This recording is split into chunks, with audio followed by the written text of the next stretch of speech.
म चाहिँ अहिले काठमाडौँदेखि इलामसम्मको यात्राको लागि प्रस्थान गर्दैछु र म अहिले आजको ठ्याक्कै भन्नुपर्दाखेरि दक्षिण ढोका जोरपाटी पुग्दैछु र मेरा केही मित्र साथीहरू लगनखेलमा हुनुहुन्छ र मेरा साथीहरूलाई मैले लगनखेलबाट पिकअप गरी म यात्राको लागि बढ्दैछु र मैले बाटोमा जे देख्नेछु र जे जस्तो देख्छु हजुरहरूलाई त्यस्तै देखाउनेछु र अब अहिले हामी इलामसम्मको यात्रामा आजको यात्रा इलामसम्म हुनेछ र हामी हिँडेको छौँ ताप्लेजुङ पाथिभराको लागि।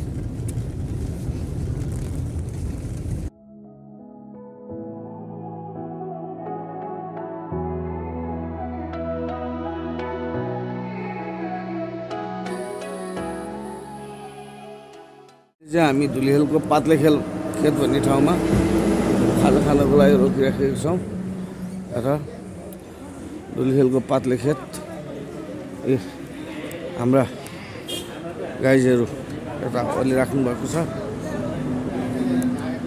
र अहिले हामी धुलिखेलको पात्ले खेतमा चाहिँ नास्ता खानको लागि हामी रोकिराखेको छौँ र हाम्रा मित्रहरू यता आउनुहुन्छ है। अहिले चाहिँ हामी भकुण्डे बेसी आइपुगेका छौँ। हामी काठमाडौँबाट हिँडेको 1.5 घन्टामा हामी भकुण्डे बेसी आइपुग्यौँ। अब भकुण्डे बेसीबाट हामी अगाडि बढ्दैछौँ।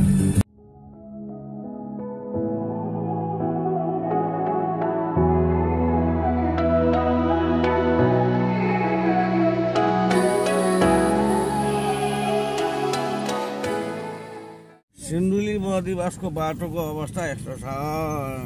भकुण्डे बेसीबाट अगाडि बढेपछि बाटो चाहिँ सबै खतम भएर यसरी खोलाबाट गाडी हाल्नु परेको छ र बाटोको हालत एकदम नाजुक अवस्थामा। सिंहलटार भन्ने ठाउँ पुग्दैछौँ।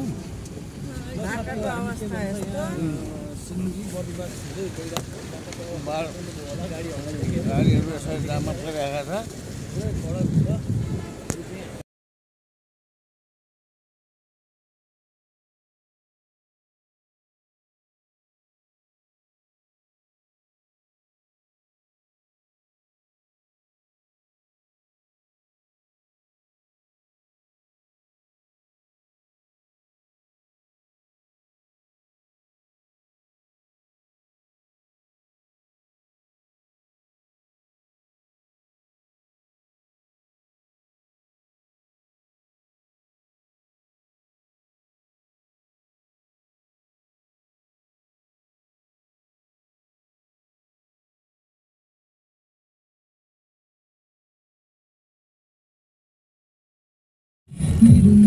ल हामी चौकी डाँडाबाट अगाडि बाटो भत्किएको छ। यसरी हामी चौकी डाँडादेखि अगाडि लाग्यौँ र बाटो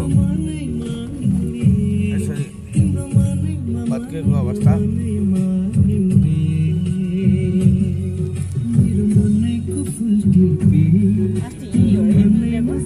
यो अस्तिको बाढीले चाहिँ भत्काएको बाटो हो यो र बाटोको अवस्था यस्तो छ। हामी भकुण्डे बेसीबाट अगाडि यो चौकी डाँडा भन्ने ठाउँ हो र यहाँबाट हामी अगाडि बढिराखेको छौँ र गाडीको चाप पनि छ। योभन्दा माथिको बाटो चाहिँ भत्केर अहिले हामी खोलाबाट ड्राइभर्सनबाट हिँडिराखेका छौँ।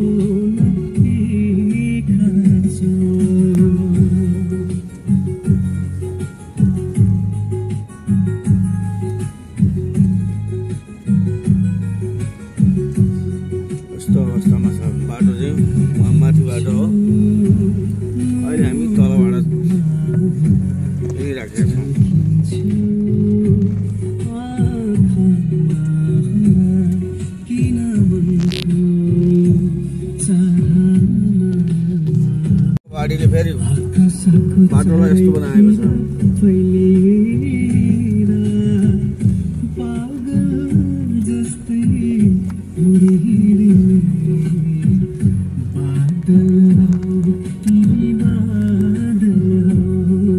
बाटो माथिबाट थियो, अहिले भाँसेर चाहिँ यदि तल आइसकेको छ।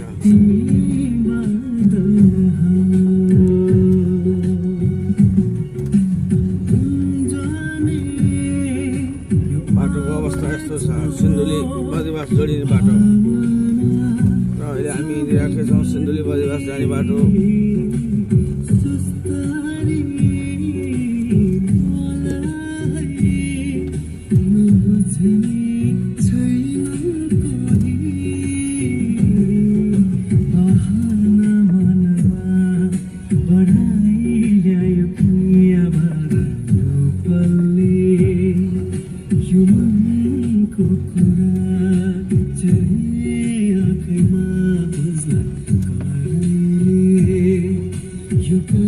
हामी मुलकोट आइपुग्न लाग्यौँ। काठमाडौँबाट हिँडेको 3 घन्टा 3.5 घन्टा मुलकोट बस्दा।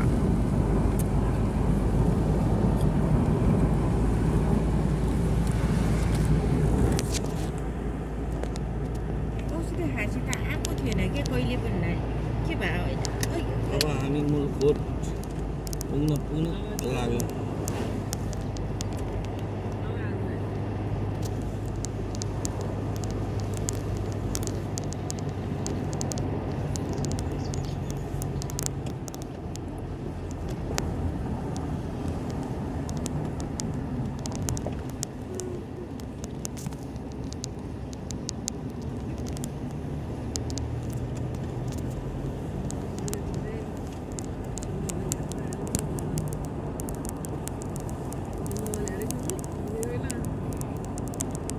यहाँबाट बर्दिवास 95 किलोमिटर बाँकी छ। हामी मुलकोट बजार आइपुग्यौँ। अब यहाँ मुलकोटबाट माथि सेतीदेवी मन्दिर ऐनाभिर भन्छ। अब हामी केही समयमा पुग्दैछौँ।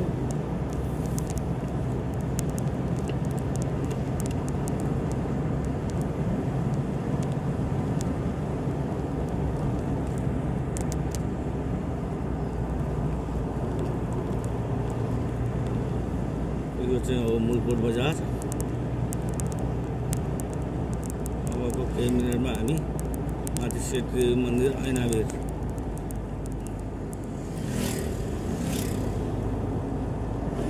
पुग्दैछौँ।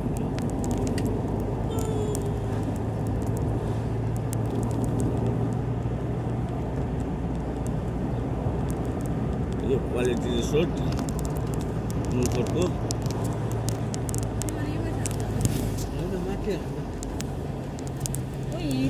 पहिला हाम्रो जग्गा सरी त पुरा रेस्टुरेन्ट बन्यो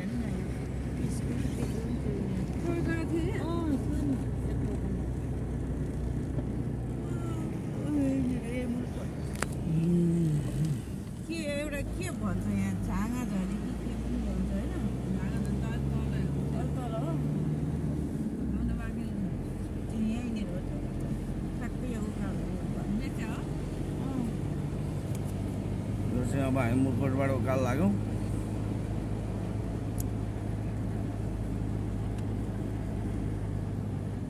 यहाँको जग्गा होइन कतिजनाको थियो सब यो के बन्यो भनेर यही उसले लिएको क्या रेस्टुरेन्ट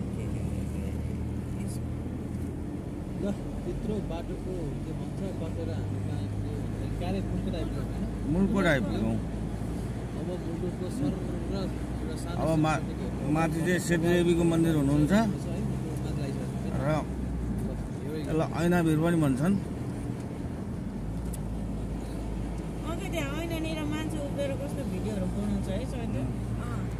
यसलाई ऐनाभिर पनि भन्छन्। त्यहाँ माथि सेतीदेवी मन्दिर पनि भन्छन्। र यो ठाउँमा चाहिँ यो ऐना राख्नुको कारण र सेतीदेवी मन्दिर हुनुको कारण भनेर चाहिँ पहिला एउटा बस यहाँ दुर्घटना भएको थियो। बस दुर्घटना भएको हुनाले त्यहाँ सेतीदेवीको मन्दिर स्थापना गरेर त्यहाँ चाहिँ देवीलाई ऐना चढाउँछन्। र यो चाहिँ मुलकोटबाट अब हामी फुलकोटतर्फ लाग्दैछौँ। यो चाहिँ सिन्धुली जिल्लामा पर्छ।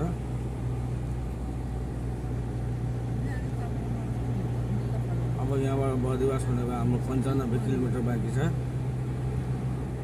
अब 17 किलोमिटरमा हामी खुरकोट पुग्छौँ। यहाँबाट मुलकोटदेखि खुरकोट 17 किलोमिटर।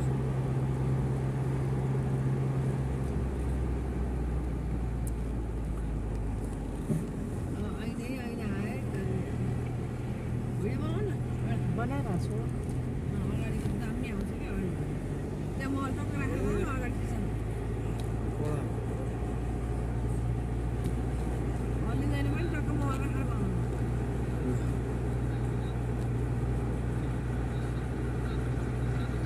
अब केही समयमा सेतीदेवीको मन्दिर आउँछ र अब यो सेतीदेवीको मन्दिर मुलकोटमा पर्छ।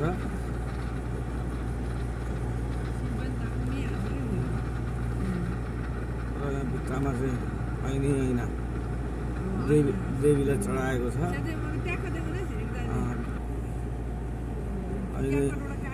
ऐना चाहिँ यहाँ देवीको लागि चाहिँ ऐना चढाएको छ। ल साथीहरू तपाईँहरू पनि सेतीदेवीको दर्शनहरू गर्नु होला है त। अब यहाँ चाहिँ अबको केही समयमा सेतीदेवी मन्दिर पुग्दैछौँ। यहाँ सेतीदेवीको मन्दिर चाहिँ ठ्याक्क आइपुगेको छौँ हामी।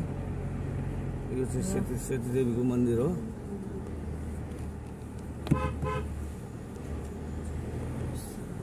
अब हामी यहाँबाट अब क्रस गऱ्यौँ। अब हामी सिन्धुलीतर्फ लागिराखेको छ।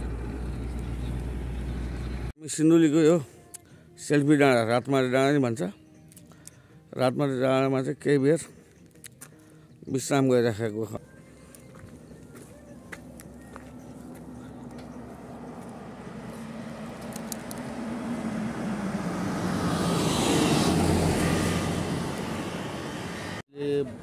बर्दिवासको गुन्जा होटलमा आइपुगेको छु र अब हाम्रो यहाँ अहिले खाना खाने कार्यक्रम हुँदैछ। उहाँहरू उहाँको सेल्फी खिच्दै हुनुहुन्छ, टिकटक बनाउँदै हुनुहुन्छ।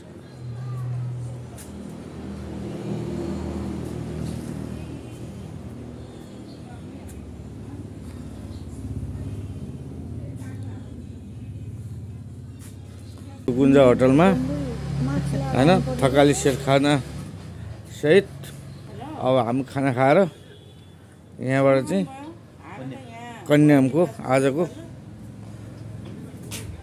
स्टप हुन्छौँ हामी। हाम्रो पनि ससुरालीमा खाना खान भर्खर बसिरहेको छ। ससुरालीमा खाना खान भर्खर बसिरहेको छ। हामी पनि खान लाग्यो भनेको।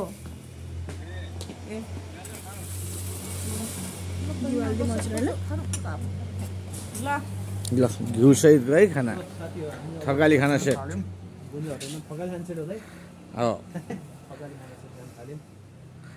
हामी सप्तरी जिल्लामा हिँड्दैछौँ।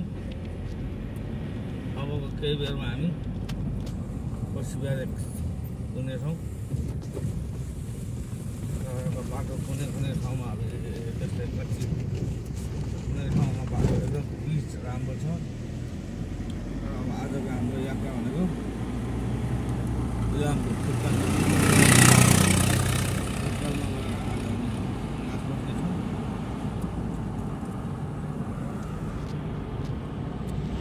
हाम्रा गेस्टहरू सबै घुस सुझाउनु भएको छ। आनन्दले बाटो पनि एकदम राम्रो छ भन्दै हामी अघि बढिरहेका छौँ। हामी बिहान काठमाडौँबाट 5 बजे हिँडेको, अहिले 2:30 बजे हामी सप्तरी पुगेका छौँ।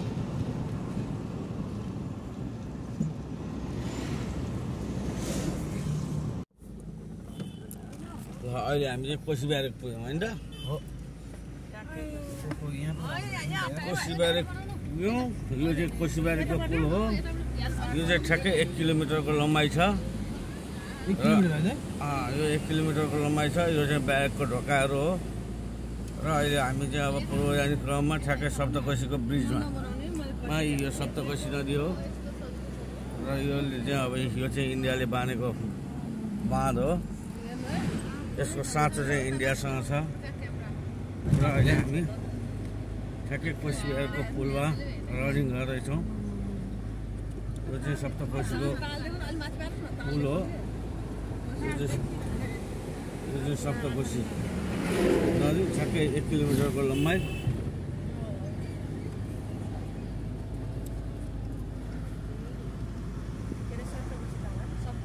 सप्तकोशी नदी हो यो।